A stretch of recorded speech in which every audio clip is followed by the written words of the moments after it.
All right, so we have a Patreon.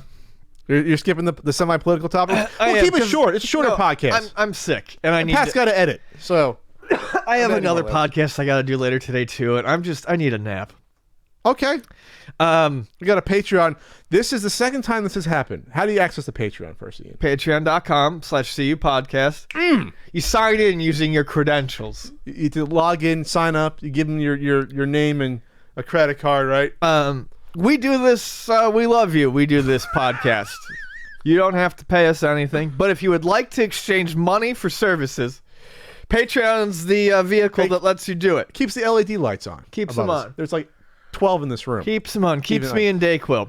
Okay, so this is the second time historically we've had a Patreon poll topic that you, the patrons, vote on. Second time there was a tie for first and second place, where I had to go to the numbers and download it. So in third place, it was like 12% only.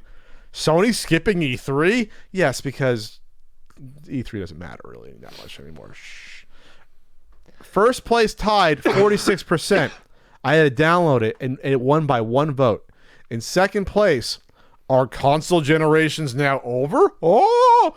Second place, and 46%. In first place, and 46% by one vote.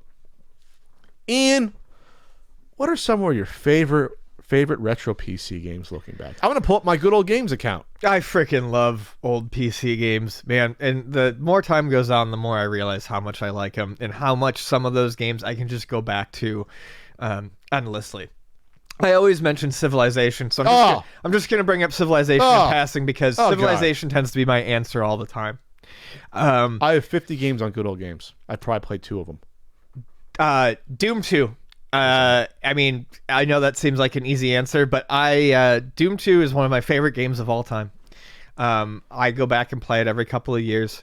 I am not one of my hell on earth. One of my proudest gaming achievements, and I'm not much of a gamer. I don't have. I'm not good at hard games, but beating Doom 2 on ultra violent. So the hardest mode that's not Nightmare. Not Nightmare where they respawn. Nightmare where they respawn. Yeah, the hardest Ultraviolent is just tougher. Yeah, it's the toughest one without respawning. So it's I beat that with no cheats. I was very proud of myself for doing it. And Doom 2 is tougher than the original Doom. Doom 2 is fucking hard. Some of those last levels. They just throw like 80 guys on the screen. You're getting like 2 frames a second. Yeah, and beating the Icon at the end. Wow, Icon? Tyler Blevins is the boss? Beating Master P's Icon of Sin. Master P has his ramen attack.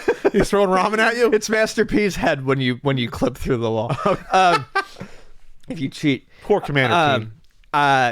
The XCOM games. I fucking love the XCOM games. UFO and Terror from the Deep. Those games are great. I feel dizzy. I am downright dizzy. Obviously, the point-and-click games. I love adventure games. I like to go back and do Day of the Tentacle or Sam and Max. Never got into Day of the Tentacle. I couldn't just wrap my head around it. So good. Love Sam and Max. So you like the LucasArts ones? I do. I liked a lot of Sierra. As a matter of fact, I grew up as a proud badge-wearing Sierra fan. But as I've gotten older, it's easy to look back at some of those Sierra games and be like, you didn't need to do us like that, Sierra, with the fucking unwinnable situations. You didn't need to do it to us. They got rid of the unwinnable situations, but you just died a lot, too. So the main difference between, for people out there who don't know, the main difference between, we'll say, the LucasArts style of point-and-click adventure games and Sierra, LucasArts ones didn't get you into unwinnable situations. Well, some of the early ones did. Like, the early ones? Yeah, Zach McCracken had unwinnable situations. Okay, I mean, once you get to the CD-ROM era, once you get to, like, Fate of Atlantis... Yeah, I was going to say, because I think the first Maniac Mansion even has unwinnable situations. Not many, but I think it does. Okay, I'm talking about, like, once you get to the early 90s. Yeah, once you get to, like, Sam and Max and shit like that, Day of the Tentacle, I think they've pretty much largely done away with that. They get you in a situation where you get the puzzle solved, but the game's not going to end. There's not like, time limit stuff you have to deal with, or if you use they don't let you use items by accident and fuck yourself over, like famously in games like Return to Zork, god damn it, King's Quest, where they tell you, an hour later, by the way, you fucked up, or 2 hours later, you gotta go back and restart the game. Well, they have save spots in those games at least. Because who the fuck holds on to a fucking pie they get early on in the game? Goddamn King's Quest. Or I'm sorry, I pulled out the root of the plant instead of digging it up. I'm sorry, I'm the asshole there. Sorry. But with LucasArts games though, like even if you get beat up like Indiana Jones, you'll be able to retry again, or you know what I mean. Like they do things like that in these games, so they make them a little more accessible. But sometimes those puzzles are harder. At least when I was a kid, they were harder for me. Fate of Atlantis, I remember being harder than Sierra games, at least to me. So I love the Sierra games. So I love Space Quest. Obviously, I'd like, if you want to say like the trilogy of stuff like Leisure Suit Larry, I like Police Quest, I like, but I love Space Quest, and it's a shame that this series has been dormant for so long, because I think you can make. Okay, that was weird. I set off my Siri. Siri wants to play Space Quest. Yeah, because they're brilliant, they're funny, they're parodies of pop culture. Space Quest, when you die, you want to die in Space Quest because they're all hilariously done. The animations, even in the old EGA days, they're well done. And there's usually a couple little action sequences put into each Space Quest game. At the end of Space Quest 3, spoilers, is a giant Rock'em Sock'em Robots fight, which is fantastic to me. Space Quest 3 is the best out of the entire series because the writing is so sharp in Space Quest 3 compared to the rest. And I love those. Obviously, the LucasArts games as well. We talked about them, but the early, yes, I love Doom. I love first person shooters. I love, I used to play Duke Nukem Online even back in the day. But when you're talking LucasArts games, the brilliance of all those early Star Wars games, and I mean brilliance of these, and they were made for teens and adults, not for kids. X-Wing, TIE Fighter, Dark Forces, Rebel Assault. We're talking all these games that really, to me, separated largely the men from the boys when it came to these games. And that's one of the main reasons why I moved on from Super Nintendo and consoles to computers, because, you weren't getting TIE Fighter on a console, on a Super Nintendo, or you weren't getting it. They erred more on the side of arcade experiences versus sims when it came to consoles, especially for space, for space dogfighting games like that. And Dark Forces, that wasn't PlayStation well, but was crap probably compared to the PC. Dark Forces was a revelation because it was picture before Dark Forces. Doom comes out, you're like, okay, this is cool. Wow, I can shoot stormtroopers now in first person. Holy shit. When are we gonna go an entire podcast without Star Wars coming up? I don't know, but Dark Forces to me is not Star Wars. It's more adult. It's a very Kyle Katarn is my dude there. Pre-Jedi crap there. So that trilogy of games, I'll say, TIE Fighter, Rebel Assault was good too, but that was more of a simple, still in full motion video to a little bit how you played in terms of the graphics, things like that to an extent, with the sprite work, and it's like a little gimmicky. What, Rebel Assault? Yeah, especially the second one, but yeah, they're gimmicky. It was a lot of FMV. You're on rails in those games, but TIE Fighter, the Holy Trilogy to me, Trinity, TIE Fighter, X-Wing, get the collector's CD versions on good old games, and then Dark Forces. Check them out. Those are fantastic. Obviously, there's a lot more I can talk about. I mean, you could consider Unreal Tournament retro. Yeah, I mean, the original Unreal Tournament is 99. Great game. As much as you don't want to admit it, there's a lot of things that we would not like to think of as retro that are decidedly retro. Is 2004 retro still?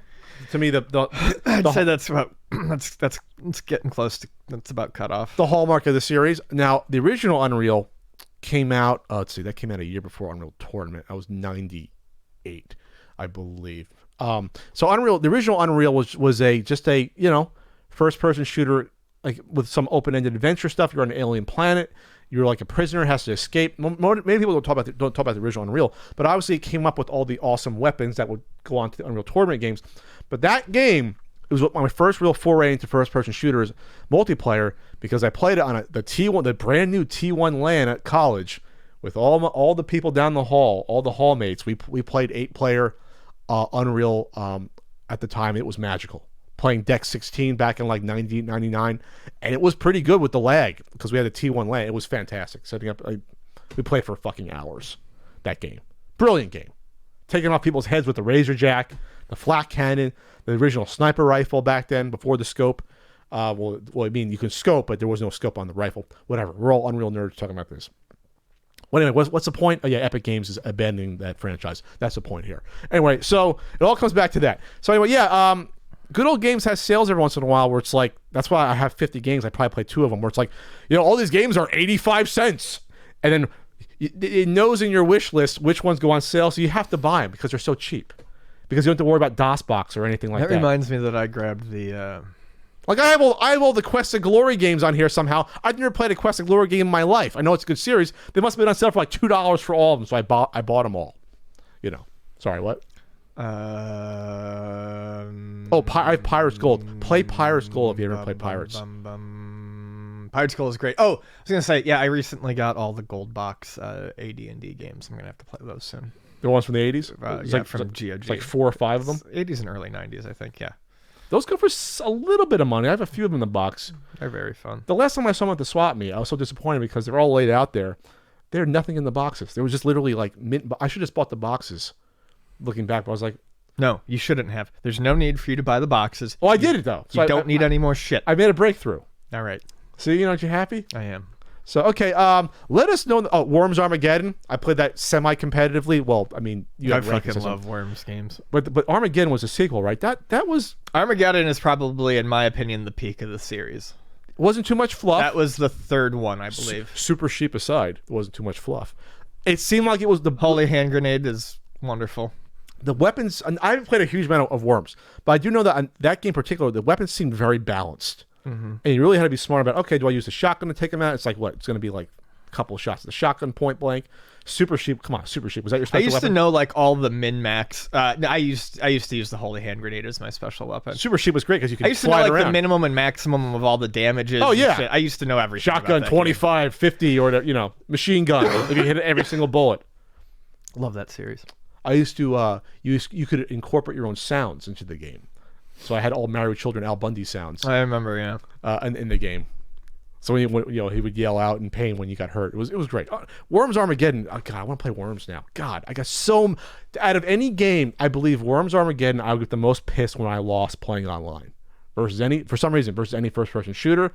You know what I mean? Worms Armageddon pissed me off. You know why? You can see yourself the death coming. You had to sit there while the worm slowly crawled towards you. Slowly pick the machine gun or the ninja uppercut or what have you. Speaking of our friend Tyler, and you could not prevent your death in Worms, and a lot of it was just chance. You get knocked out by a grenade. Oh, you hit the top of the cliff and you fall into the water. Like a guy could have a full life and you're in the water, you're dead. Very frustrating game. Very fun game. Go play Worms Armageddon if you haven't played Worms before.